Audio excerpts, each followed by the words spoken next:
In May 1938, the U.S. Navy commissioned the aircraft carrier USS Enterprise, the seventh ship to bear the name in American service. The second of three sisters, Enterprise made a central, perhaps the central, contribution to the war effort in 1942. The U.S. Navy began 1942 with 6 fleet carriers, excluding the small Ranger, which served in the Atlantic. Over the course of the year, Japanese aircraft and submarines would sink 4 of those carriers and put a 5th, USS Saratoga, out of action for long periods of time. Enterprise fought with distinction in most of the major battles of 1942, and survived to contribute for the rest of the war. In short, USS Enterprise, CV-6, was the finest ship ever to serve in the U.S. Navy. Second ship of the Yorktown class, Enterprise was laid down in July 1934. The Yorktowns constituted the greater part of the second generation of U.S. fleet carriers, after the experimental ships and the conversions of the 1920s.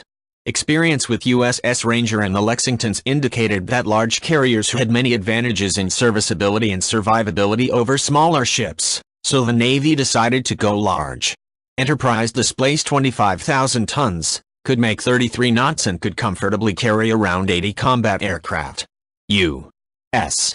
Naval architects incorporated many of the lessons learned from the Lexington class into the Yorktowns, and they became the world's most advanced, effective carriers when they entered service in the late 1930s.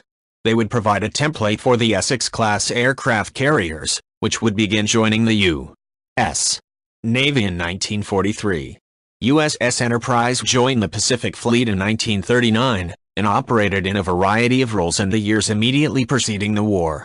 Having just ferried aircraft to Wake Island, it narrowly missed a Japanese strike on Pearl Harbor, arriving on the evening of December 7, and putting back to sea shortly thereafter to, fruitlessly, search for the Japanese task force. On December 8, its aircraft found and sank the Japanese submarine I-70. Across the winter and early spring of 1942, Enterprise raided across the Pacific, striking Japanese installations on several recently acquired islands. In April, it escorted USS Hornet on the Doolittle raid, only narrowly missing the Battle of Coral Sea on its return. In late May, Enterprise sortied to intercept the expected Japanese invasion of the Midway Island. Serving with its sisters Yorktown and Hornet at Midway, its dive bombers helped destroy 4 Japanese carriers, along with a heavy cruiser.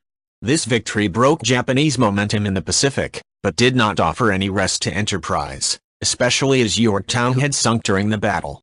By mid-July, Enterprise had sailed the South Pacific, where it is served throughout the Solomons campaign, taking damage at the Battle of the Eastern Solomons and at the Battle of Santa Cruz. Its last sister, Hornet, was destroyed in the latter battle. Despite this damage, it left the action only briefly for repairs, continuing the fight for almost the entirety of 1942 and early 1943.